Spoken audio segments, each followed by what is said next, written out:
سب سے مقدس جگہیں. صرف آپ اگر یہ نیت کر لینا کہ یار کہ میرا آنا جو میرا پڑھنا تو میرے اللہ کے لیے، تو وہ جب تک آپ اس یونیورسٹی میں رہیں گے آپ لوگوں کا اکاؤنٹ جو ہے نا چلتا رہے گا، میٹر کھلا رہے گا. بیٹا کتنی آپ لوگوں کو مفت میں آپ لوگوں کو یہاں پہ، جب کہ آپ لوگ ابے تبے بھی کر رہے ہوتے ہیں، کوئی نہیں اس کو الگ چل رہا ہے، مگر یہ ہے کہ نیکی کا اکاؤنٹ تو کھلا ہوا ہے نا، تو آپ نیکی کھول لیا کرو، 60 میں جب چلاتے رہو، جو بھی ہوگا وہ مائنس ہو جائے کرے، کچھ نہ کچھ تو اکاؤنٹ میں آ جائے گا نا. تو یہ ضرور کرو. تو سمپل میرا کہنے کا مقصد کیا ہے کہ آپ لوگ اپنے رزق کا بڑا جو ہے نا معاملات ہیں، اپنے رزق کو حلال کرو. حلال رزق کماؤ گے تو پھر وہ زندگی میں اس کا امپیکٹ بھی آئے گا. اور پھر دوسری بات ہے، آپ لوگ ماشاءاللہ سارے کمانے والے، الحمدللہ بہت زبردست بات کری، مگر آپ لوگ اگر چاہتے ہو کہ آپ کے رزق میں بھی برکت ہو اور آپ کی زندگیوں میں برکت ہو، بیٹا دینا سیکھو، رزق کو بانٹنا سیکھو. ہماری سوچ یہ ہوتی ہے ابے یار اس کو کیا کھلائیں، وہ تو پاگل بنا رہے ہیں ہمیں، مگر میں نے مطلب آپ ابے وہ تو چھوڑو گا اس کو. بیٹا اگر وہ آپ سے اگر دیکھو، پیٹ چاہے فقیر کا ہو یا غریب کا ہو، پیٹ تو بھوک تو سب کو ہی لگتی ہے نا. آپ اگر بادشاہ کو بھی کھلا دو گے نا، یا تو آپ کو وہی اجر ملے گا جو آپ ایک غریب کو کھلا رہے ہو. آپ تمام صاحب ایک ساتھ بیٹھے ہوئے، اگر کوئی آپ سے یہ بولتا ہے نا یار کہ بھوک لگی ہے چل یار جلدی سے سموسہ کھلا دو، بیٹا نہیں مناتے، آپ اس کو کھلا دو. اس نے آپ سے ایک ڈیمانڈ کری، آپ اپنے رزق کو بڑھانا چاہتے ہو نا تو رزق کو بانٹنا شروع کرو. لگتا تو یوں ہے نا یار کہ ہم جو کما رہے ہیں یار اس میں سے اگر اس کو دے دیا تو ہمارے پاس تو کم ہو جائے گا، اپریشیٹ ہو جائے گا، مگر ایسا نہیں ہے. اللہ پاک کیا فرما رہا ہے؟ اللہ پاک فرما رہا ہے کہ میں آپ کو مطلب یہاں تک آیا ہے کہ جہاں تک رزق بانٹنے والوں کے لیے رزق بانٹنے والا سخی ہوتا ہے، اور سخی اللہ کا دوست ہے. میں آپ کو حدیث قدسی بتاتا ہوں. حدیث قدسی کو کتنے لوگ جانتے ہیں کہ حدیث قدسی کس کو؟ ہاں بیٹا بتاؤ. بے شک بالکل صحیح بات. یہ وہ بات جو کہ نکلی نبی کے منہ سے ہے اور کہی اللہ نے ہے، مگر وہ قرآن نہیں بنی، وہ حدیث ہے. تو یہ ہے وہ حدیث قدسی. اس سے زیادہ افضل حدیث اس کے بعد صحیح آتی ہے یا دوسری حدیثیں آتی ہیں. یہ قدسی حدیث میں بتا رہا ہوں، اور جس پہ حکم آیا تھا کہ ایک مرتبہ نبی پاک صلی اللہ علیہ وسلم جنگ کا نام تو میرے ذہن سے نکل گیا کون سی جنگ تھی، مگر ایک جنگ میں قیدی پکڑ کر آئے گئے، تو اس میں حاتم طائی کی پوتی کو پکڑا گیا. جب وہ آئی گئی تو کسی نے کہا یا رسول اللہ یہ حاتم طائی کی پوتی ہے. جنگ کے جب قید کیے جاتے تھے، جب غلام بنائے جاتے تھے تو اس میں قیدی آتے تھے. تو حاتم طائی کی پوتی کا جب آپ نے نام سنا تو نبی پاک صلی اللہ علیہ وسلم اٹھ کے کھڑے ہو گئے. حاتم طائی مسلمان نہیں تھا، عیسائی تھا، مگر اس کی جو ثقافت تھی وہ اتنی تھی کہ آج بھی ہم اس کو پڑھتے ہیں، ایگزامپل کے طور پر پڑھتے ہیں. اس جیسا سخی کوئی نہیں تھا. تو نبی پاک صلی اللہ علیہ وسلم اٹھ کے کھڑے ہو گئے. جب آپ اٹھ کے کھڑے ہوئے اور اس کے پاس گئے تو اس سے جب پوچھا تو جب نبی نے کو یہ پتہ چلا تو اس نے کہا کہ اس کے ہاتھ کھول دو. اس نے کہا اللہ کے رسول میرے ساتھ اور لوگ بھی موجود ہیں. انہوں نے کہا یار ان کو بھی آزاد کر دو. ان کو نہ صرف آزاد کیا گیا بلکہ نبی پاک صلی اللہ علیہ وسلم نے جو مال و تما جو جنگ میں انہوں نے پایا تھا وہ تمام واپس کر دیا. یہ میسج کیا جا رہا ہے کہ ایک سخی کے لیے ہمارے دین میں اس کی کیا پریورٹی ہے. حدیث قدسی ہے کہ اللہ پاک نے فرماتا ہے کہ سخی یعنی کہ دینے والا. بیٹا آپ لوگ بچاؤ جتنا دو اللہ کی راہ میں. اب دیکھو جو نکلنے والا ہوتا ہے نا وہ نکلتا ہے. اگر آپ کماتے ہو آپ اس کے اندر وہ رکھو، اپنی ڈویژن رکھو. تو دینے والے کی اللہ کیا اللہ پاک یہاں پہ حکم یہ آیا ہے کہ سخی جو ہے فاسق سخی کا اللہ دوست ہے، اور عابد کنجوس سے خود شیطان بھی پناہ مانگتا ہے. شیطان قریب بھی نہیں جاتا کہ یار اچھا ٹھیک ہے اس کی عبادت ہے اس کے منہ پہ، اگر وہ خرچ نہیں کر رہا کہتا ہے میرا کام تو یہی کر رہا ہے مجھے کیا ضرورت ہے. مگر وہ سخی جو کہ اللہ کی راہ پہ وہ کھلا رہا ہے، اللہ کو کتنا پسند ہے کہ اللہ کہتا ہے یار کہ دن بھر اگر کچھ بھی کرتا رہے، اگر جہاں اس نے دوسرے کو کھلایا یہ میری نیک بندوں کی صف میں خود ہی کھڑا ہو گیا.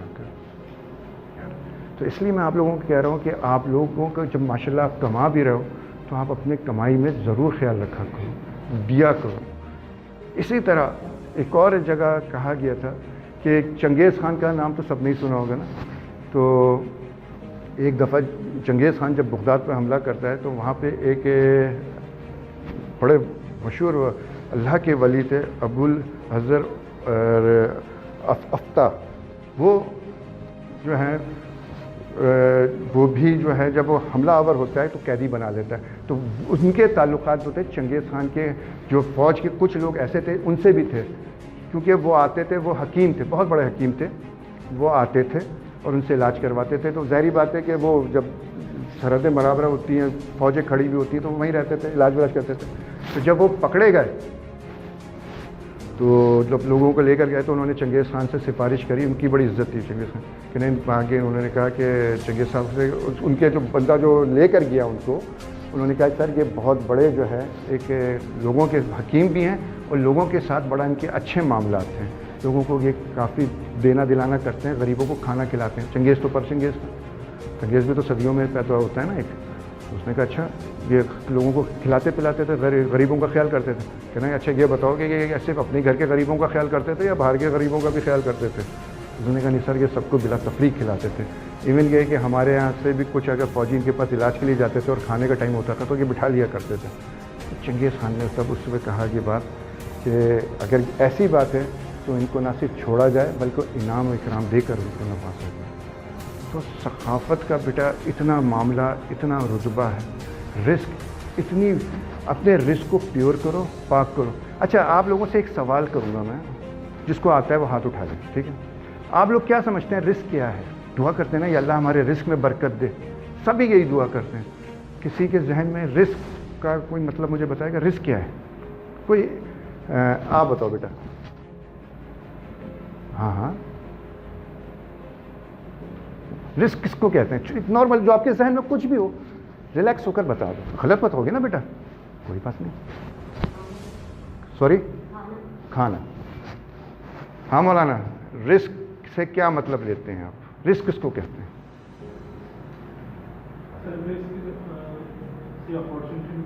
اپرچونٹی ملتی. اوکے ہاں بیٹا.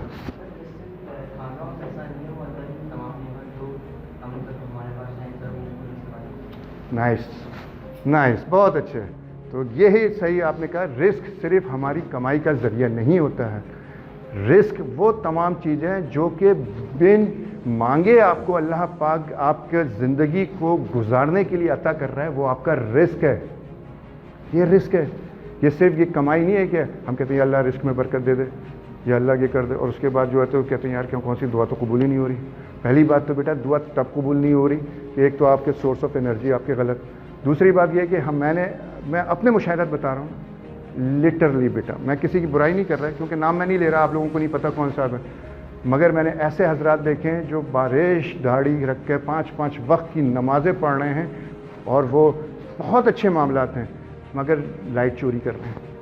اب آپ مجھے بتاؤ جو بجلی چرا کر آپ اے سی چلا کر پوری رات اس اے سی میں نماز پڑھو گے، اس اے سی میں آپ تلاوت کرو گے، اس چوری کے اے سی کے اندر اگر آپ دعائیں مانگو گے یا کچھ کھاؤ گے تو وہ کہاں سے جائز ہو سکتا ہے؟ اور پھر ہمیں شکایتیں ہوتی ہیں کہ ہم پریشان بھی ہیں، ہم خیرات بھی کر رہے ہیں، ہم زکوٰۃ بھی دے رہے ہیں اور لوگوں کے ساتھ معاملات کر رہے ہیں. تو بیٹا ہمیں ہر چیز کو کہیں نہ کہیں ہمارا اپنا فالٹ ہے، ورنہ اللہ تو فرما رہا ہے میں تو تمہاری شرک سے زیادہ قریب ہوں. بات یہ ہے کہ ہمارا کیریکٹر بھی تو ہونا چاہیے نا کہیں نہ کہیں. کیریکٹر کا میں سمپل آپ کو ایک بات بتاؤں، کوئی بھی قومیں جو ہے نا بیٹا، قومیں آپ نے دیکھا ہوگا آج سے پہلے قومیں برباد ہو جاتی تھی، اللہ اٹھاتا تھا قوموں کو تباہ کر دیتا. ایسے ہی ہے نا، پوری قوم برباد ہو گئی. پتہ چلا کسی کے اوپر پتھر کی بارش ہو گئی، کسی پر آگ کی بارش ہو گئی، کسی کے اوپر جو ہے پانی کا وہ معاملہ ہو گیا. اور قوموں کا کیا صرف قوموں کے جو معاملات ہوتے جس پر اتنا پوری قوم برباد اور عذاب میں آ گئی. گناہ کیا ہوتے تھے؟ کوئی قوم نے شراب پی رہی، چلو کوئی قوم جھوٹ بول رہی ہے، کوئی قوم لوٹے قوم ہے، کوئی قوم جو ہے ناپ تول کے اندر ڈنڈیاں مار رہی ہے. یار یہ دیکھنے کو تو کوئی گناہ ہی ہمیں نظر نہیں آتے نا. اور ماشاءاللہ اب تو ہم امت محمدی تمام قوموں کی جو ہے نا ماشاءاللہ کوالٹیاں ہم میں اپنی قوم میں کے اندر موجود ہے. تو خیر وہ میں اس میں نہیں جاؤں گا. تو صرف ایک گناہ کے اوپر اللہ پوری قوموں کو برباد کرتا تھا. کبھی اللہ نے کسی قوم کو اس لیے برباد نہیں کرا بیٹا کہ اس نے نماز نہیں پڑھی. اس نے روزہ نہیں رکھا, اس نے زکوٰۃ نہیں دی. نماز روزہ زکوٰۃ یہ آپ کا اور اللہ کا معاملہ ہے, مگر جو معاملات آپ کے دوسرے کے ساتھ ہیں, ٹھیک ہے نا بیٹا, ہم کس کے ہمیں احساس نہیں ہوتا, ہم کھڑے ہوتے ہیں سامنے والے کو کس طرح دل آزاری کر دیتے ہیں, کس طرح ہم دوسرے کو جو ہے جھٹلا دیتے ہیں. تو صرف کہنے کا میرا مقصد یہ ہے کہ کوئی قوم اس لیے تباہ نہیں ہوئی ہے کہ وہ صرف عبادت کی کو چھوڑنے کی وجہ سے اللہ پاک ان کو گرفت میں لے رہا ہے. قومیں اس وجہ سے تباہ ہوئی ہے کہ کہیں نہ کہیں اخلاقی کمی, کوئی نہ کوئی ایک اخلاقی کمی کی وجہ سے پوری قوم کو ایلیمنیٹ کر دیا. ہماری زندگیوں میں سب سے امپورٹنٹ چیز جو ہوتی ہے ہماری زندگی ہے. یہ زندگی بہت امپورٹنٹ ہے. بات یہ ہوتی ہے کہ یہاں میں اگر آپ کو یہاں پہ میں آ کر لیکچر آپ کو دے سکتا ہوں, میں اسٹیون کووے کو میں نے پڑھا ہے, میں نے رابن شرما کو پڑھا ہے, میں نے کئی انگریز آتھر ڈیوانا ڈیونچو کو پڑھا ہے, کافی کتابیں پڑھی ہیں. میں صرف مقصد یہ ہے کہ میں کھڑا ہو کر آپ کو کمیونیکیشن کے اوپر بھی بات کر سکتا ہوں, میں کھڑا ہو کر آپ کے ساتھ تقریباً 5 گھنٹے میں آپ کے ساتھ کمیونیکیشن اسکلس پہ بات کر سکتا ہوں, میں مارکیٹنگ کے اوپر بات کر سکتا ہوں, ہر موضوع پہ. مگر یہاں آ کر یہ چیز آپ لوگ اپنی یونیورسٹی میں بیٹا کر رہے ہو. خدا کے لیے آپ کی اتنی تعلیم اور اتنا مرتبہ حاصل کرنے کے بعد اگر کیریکٹر میں کہیں آپ کی کمی ہے تو بیٹا پھر اس تعلیم کا کہیں نہ کہیں سوال تو کھڑا ہوتا ہے نا. میں صرف اس لیے آ کر آپ لوگوں کو میں نے کہا یار آپ تھوڑا سا ٹاپک کو نا چینج کر دیں, آپ لوگوں کے ساتھ ایک وہی بات کرنی ہے جو ہمیں زندگی گزارنا چاہیے. زندگی کیا ہے, کوئی زندگی کو بتا سکتا ہے؟ واٹ از لائف, چھوٹا سا کوئی ڈیفینیشن. یہ جو ٹائم اسپین ہے نا بیٹا ہمارا, یہ زندگی ہے. ہاں بیٹا, اذان اور نماز کے درمیان جو وقفہ ہے وہ سر اب تو کی بات یہ ہے کہ یہ تو بات ٹھیک ہے, سب بہت کچھ کہتے ہیں, مگر یہ کہ اذان اور نماز کے درمیان کے وقفے کو بھی تو گزار رہے ہو نا بیٹا. بہرحال یہ ایک ان کی اس کا مطلب صرف یہ ہے کہ زندگی کی کوئی ٹائم اتنے مختصر ٹائم پہ ہے. دنیا اربوں سال سے ہے, اربوں سال سے, اور اربوں سال رہے گی. جی سر. اچھا کیا ٹائم کیا ہو رہا ہے؟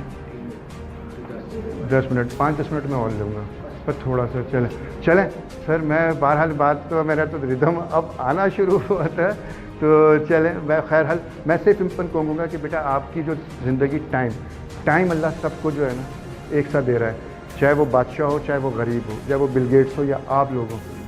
86,400 سیکنڈ سب کو مل رہے ہیں. اب یہ آپ کے اوپر ہے. بل گیٹس کا اسپورٹ میں آپ کو بتا دوں اور پھر میں اس کو تھوڑا سا وائنڈ اپ کروں گا. سر 10 منٹ چاہوں گا اسے. چلیں, تو بہرحال بل گیٹس نے کہا تھا کہ آدمی غریب پیدا ہوتا ہے یہ اس کا قصور نہیں ہے, مگر آدمی اگر غریب مر رہا ہے تو وہ اس کا قصور ہے. تو کائنڈلی آپ تمام بچوں سے میں کہوں گا اپنی ٹائم کو کی امپورٹنس کو آپ لوگ سمجھو, ٹھیک ہے.